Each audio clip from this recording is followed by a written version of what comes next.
So the record-breaking show Last of Us Season 2 is finished, and saying this season was destined to struggle is sorely understated. Coming 2 years after the very successful first season, where, while there was still some hate towards the show, in particular against Bella Ramsey, I was more curious than anything how and what they were gonna do to emulate the success of the first season and carry it over to the second season. The story of Last of Us is so fascinating, where in this silly, heightened reality we explore very human relationships, emotions, and motivations for decisions made, all while not necessarily sticking to just one side of the coin. Season 1's success was mainly dependent on the levity that Joel and Ellie's relationship brought to the table, while still trying to answer those darker, not so easy to answer questions that we as an audience can either debate or rationalize with and live vicariously through these characters. It's not a story about how we can get the good guys to win and talk no jutsu our way out of letting anyone die because we want our story to have a happily ever after with no casualties. There's constant difficult decisions being made where the characters aren't happy, but they have to make these decisions in order to survive. But again, season 1 thrived so much for various reasons. Like I said before, the levity and chemistry between Joel and Ellie is so magnetic that you want to follow their story. And another reason is because of the creative liberties the team took to add their own flavor to the story. Front and center is episode 3, which was masterfully delivered through the unbelievable performances of Nick Offerman and Murray Bartlett. Personally, those aspects that were not nearly as explored on in the game heavily increased my liking for the show, because I like when someone can take an original source material and change it to where it can better the narrative that much more. Exploring small aspects like that episode did really allows us to feel that vulnerability that as humans we can all sympathize with. Did season 1 have flaws? Sure. I'm not necessarily the biggest fan of how the hospital sequence was handled, just because it felt so unemotional and staged. Something about it was just off. And yet it still delivered on setting up the second season and giving you just enough to pique your interest. I truly don't think that season 2 was a train wreck as a whole, starting with the fact that Pedro Pascal does not miss a beat. This dude, anytime he shows up in anything, which is a lot, he's so talented and he delivers and slips right into Joel's character so easily. He was able to easily portray a tortured man, father, and human that is willing to cross any line for his own interests and the people that he cares about, regardless of what they want. In his eyes, he's a protector. He thrives in feeling needed, and Joel this season really showed his colors in how he almost cruelly will not hesitate to manipulate a situation for his own gain and convince everyone, including himself, that he is a hero. And my favorite episode is episode 6 because it really brings a lot of missing pieces together while also answering any uncertainty you might have had on whether or not Joel is a good person. And that final scene between Ellie and Joel where they both just drop their guards and be as vulnerable as possible is easily the best scene of the season. Isabel Merced's Dina is another great introduction. She brings so much cute charm, light level-headed energy that not only serves as a rational figure, but as a great reassurance that can keep Ellie in check. And both Tommy and Jesse got a lot of love this season. Both have very similar paths and thought patterns just at different points in time. And yet both are still unique and likable in their own ways, as both characters have compelling issues and struggles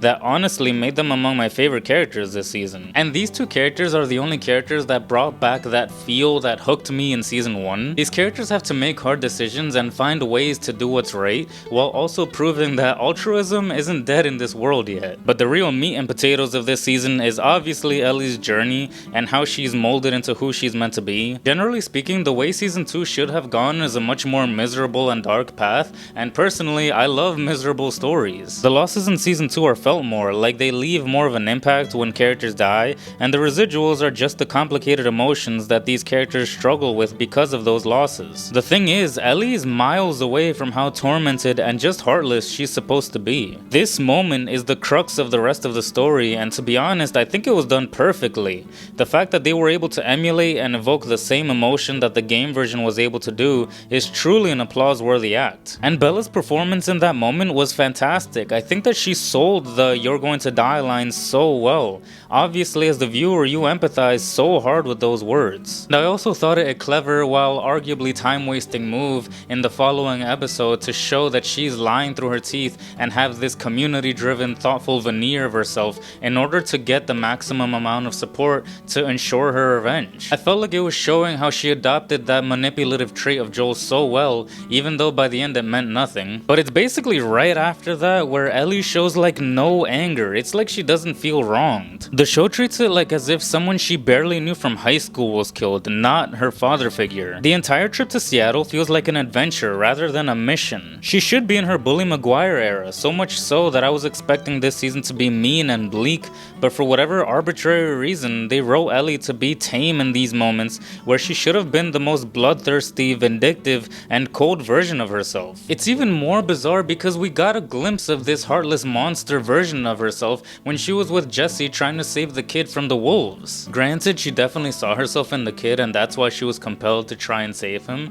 but it's like not only did they tease us with flashes of the Ellie that should have been on screen, but they also chose ill-timed moments to do so. I would have thought it would have made more sense to show Ellie do more killings, to show how she becomes like Joel just instinctively, or to just blow off steam, but there's like no bloodlust in her eyes, so by the time that she gets to that final confrontation with Abby in the end, it just feels like she's trying to apologize for going on this dark path and regrets it and wants to make things right, but she didn't really do anything. Nothing she did was intentional, so there's no catharsis of saying I'm checking names off this list until I get to Abby. It's just incidental, and that's not gonna achieve the same thing. Had she left a slaughter trail behind her, I would have understood that because she's meant to learn to not be like Joel and control her emotions. But as it is, it didn't feel like she earned that moment. It's jarring why the writers chose to make her so much nicer than her counterpart in the game. It's like they thought that she was too evil in the game, or that Bella Ramsey was gonna get too much hate for being mean. But the choice of making her emotions so lukewarm made everything worse. I truly thought making her assert her vindictive nature was going to play a huge role this season,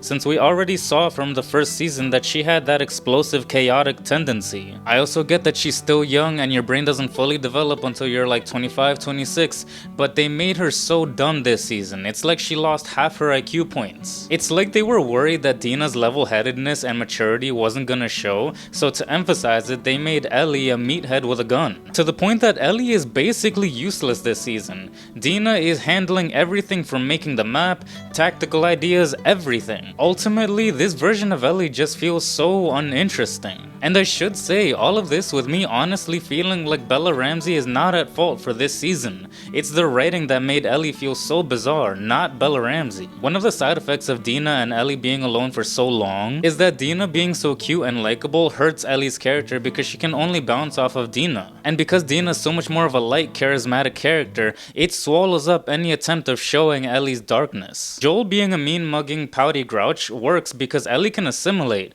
but with Dina, it forces her to be more happy. And remember, this is one of the most oppressive TV universes we've had in a while, so the fact that because of how nonchalant Ellie is can spoil that, it says something about the show. The pacing is among the biggest issues with season 2, considering that there were only 7 episodes for this season. 7 episodes. The emotional resonance being a highlight of season 1 has become a hindrance this season simply because of how much it was lacking in any presence. The heavy volume of flashbacks and exposition doesn't allow the drama and tension to really settle outside of like a few moments. And at the same time, because of how rushed it felt, especially towards the second half of the season, so many moments felt like they were just unnecessary, like her going on that island with the scars.